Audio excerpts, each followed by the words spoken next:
Hello everybody and welcome! In this video I will show you how to remove your headphones Beats Fit Pro from the application.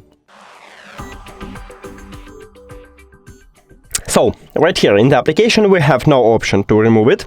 We have no button here. And what we can do?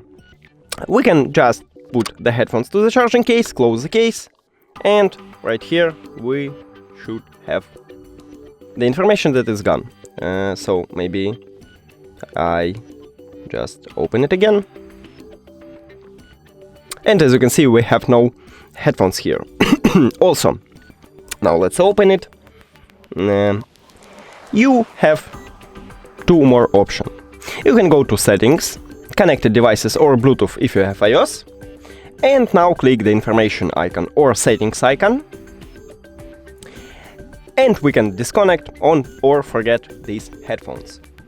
It's the same, but disconnect, just leave it, leave your headphones right here at the device list, and then pair, just remove it. And if we return to the application, we can see that there is no headphones here. That's it. Thank you for watching this video. If you found it helpful, please consider subscribing to the channel and leave the like on the video. It's really important to us. See you later.